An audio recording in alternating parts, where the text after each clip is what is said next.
Absolutely, and I look at Gerrit Cole and what he has been since the days of Pittsburgh and then on to Houston, and a lot of experience.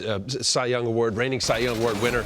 I see him as our premium guy, right? And we've been talking about openers and bullpens, and this is the guy, folks. Like, he is elite, right out of UCLA, #1 pick.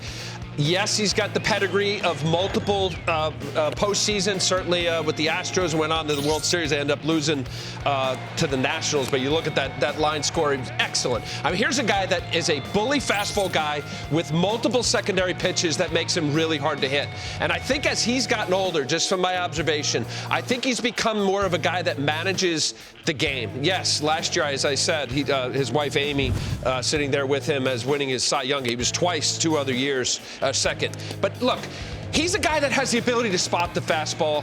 He does have the ability to get the upper 90s. He can settle in at that 94, 95, 96.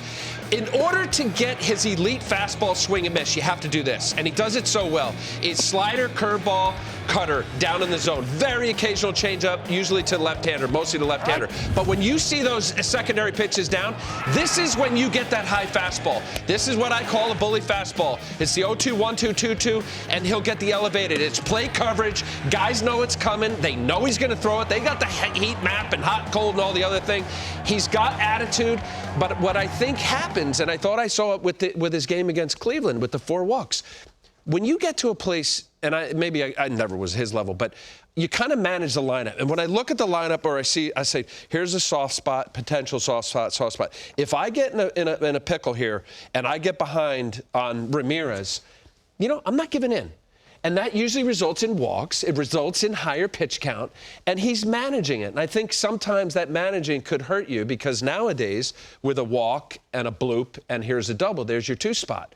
But super impressive. Most of his fastballs, 55 of them, 37 of them up in the upper quadrant. So when he does that, I mean, it's the 6-7 inning outing of 1 run or less. That's what he is. Yeah, and I think one thing, Al, that he can do, and you mentioned it in the breakdown, is he can live at 95, 96 in the zone, and then he can get up to 98, 99 up in the zone. Your eyes, that's a very tantalizing pitch. You think you can get to it. It looks great.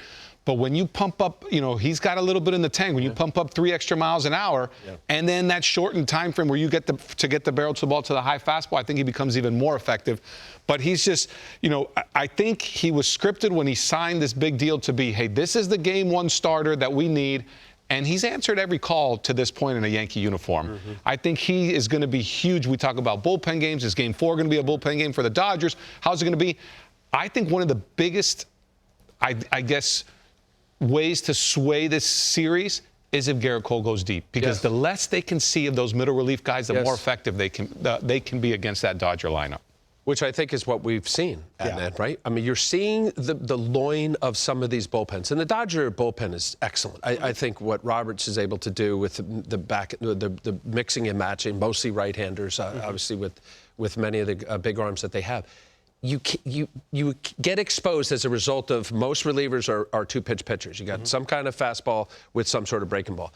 And we're watching that as these series, especially we saw it in Cleveland. When it's a Class A, you gave up like no runs, and you're pitching them every day. Yeah.